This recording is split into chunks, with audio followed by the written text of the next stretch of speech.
Kingmakers Properties Private Limited சார்பில் முப்பெரும் விழா. 98,000 மகிழ்ச்சிகரமான வாடிக்கையாளருடன் Kingmakers Properties Private Limited 20 ஆண்டுகளுக்கும் மேலான கொண்டாட்டம். Kingmakers Properties Private Limitedin நிறுவனர் டாக்டர் எஸ் ராஜசேகர் அவர்களின் பிறந்தநாள் கொண்டாட்டம்.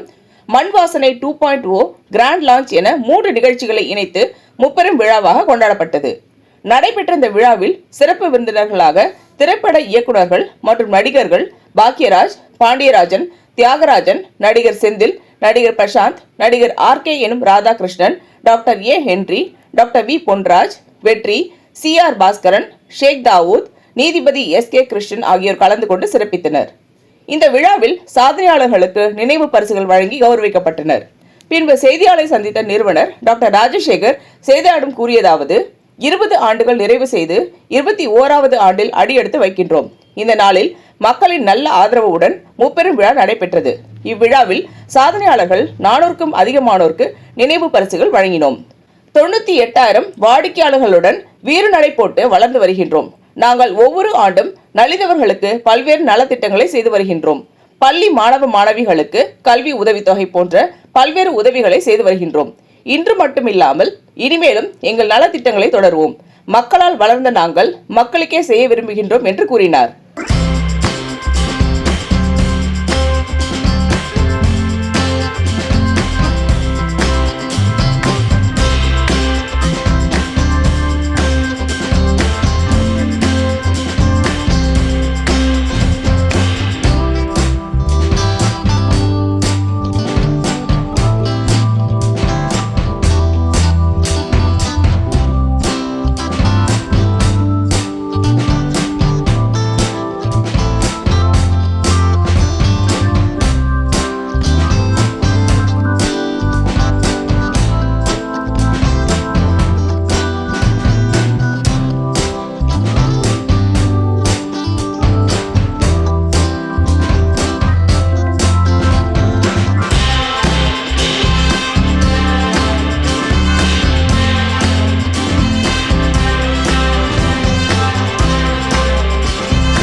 வணக்கம்.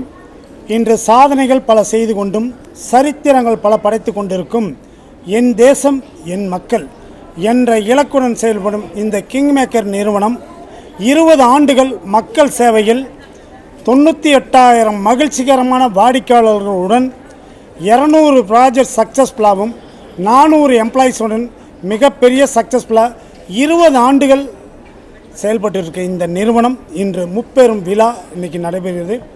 இந்த முப்பெரும் விழாவுடைய நோக்கம் என்னென்னா 20 ஆண்டு நிறைவு, அதாவது 21வது ஆண்டு அடியெடுத்து வைக்கிறத பற்றியும், என்னுடைய பிறந்த நாள் 3வது மண் வாசனை 2.0ங்கிற ஒரு ப்ராஜெக்ட் லான்ச், இதுதான் முப்பெரும் விழா.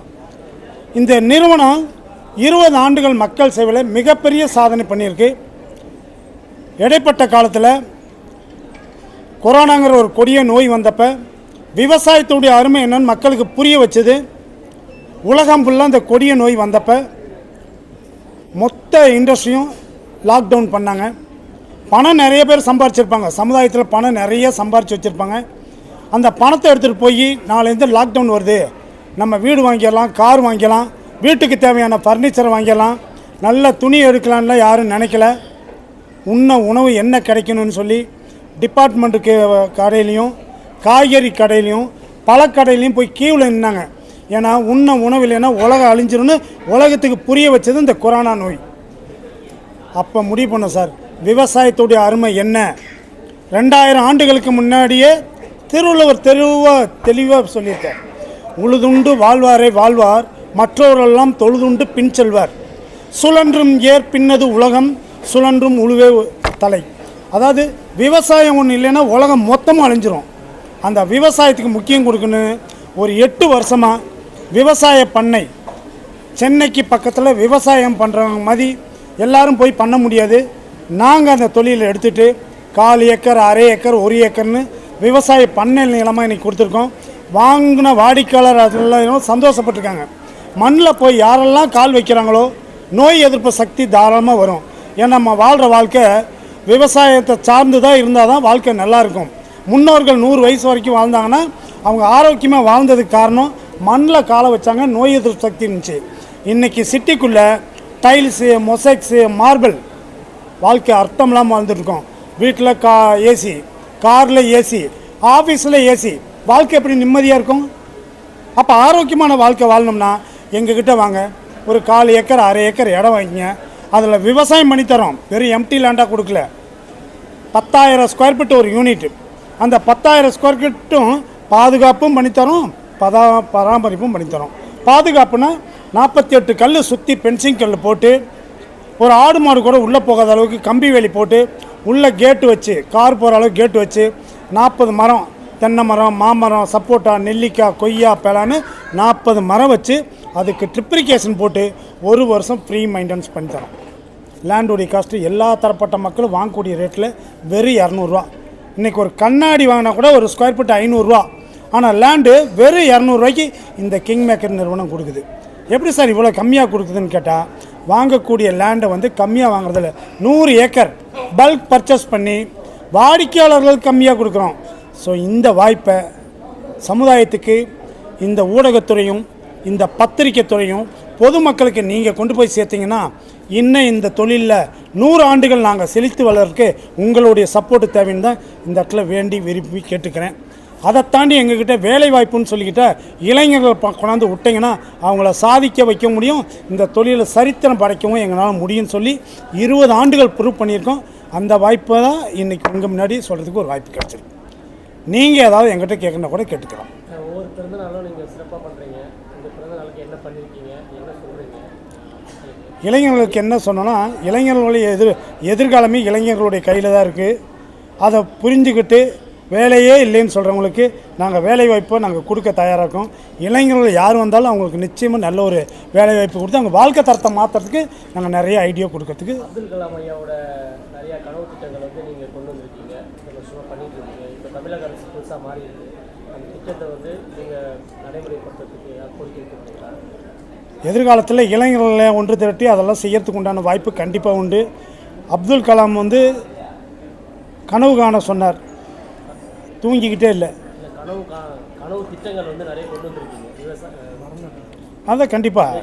அதில் வந்து ஆரம்பத்திலேருந்து ஐயா வந்து 2013 நாங்கள் வந்து அப்துல் கலாம் ஐயாவை இந்த கம்பெனி சார்பில் கொண்டாந்து மரம் நடும் விழாவுக்கு நம்ம அவரை கூப்பிடணும்னு எவ்வளோ முயற்சி பண்ணி அவருக்கு எத்தனையோ லெட்ரு போட்டு சரியான மரம் இல்லைன்னா அவரே ஒரு லெட்ரு கொடுத்தாரு. இந்த மரம் நான் வர்றதுக்காக நீங்கள் நிப்பாட்டி வைக்காதீங்க, இந்த மரத்தை நட்டு நீங்கள் ஸ்டார்ட் பண்ணுன்னு சொன்னாங்க. அப்போ ஐயா விவேக்கை போய் ஃபாலோ பண்ணிக்கிட்டோம். அவருடைய அட்வைஸில் அந்த மரமும் நம்ம நட்டு மரங்கள் நிறையா இன்றைக்கி அந்த விவசாய தொழிலை வெறும் விவசாயமாக பண்ணாமல் மரத்தை நட்டு பல லட்சம் மரங்களுக்கு மேலே இன்றைக்கி நம்ம நட்டிருக்கோம். அதான் அப்துல் கலாம் ஐயாவுடைய வழியில் தான் நம்ம பண்ணியிருக்கோம். Thank you sir. இந்த பத்திரிகை துறையும் ஊடகத்துறையும் எங்களுக்கு சப்போர்ட்டாக இருந்து இந்த தொழிலை மென்மேலும் வளர்றதுக்கு உங்களுடைய வாழ்த்து எங்களுக்கு தேவை. நன்றி சார். வணக்கம். இந்த வீடியோ உங்களுக்கு பிடிச்சிருந்தா லைக் பண்ணுங்க, கமெண்ட் பண்ணுங்க, ஷேர் பண்ணுங்க, சப்ஸ்கிரைப் பண்ணுங்க.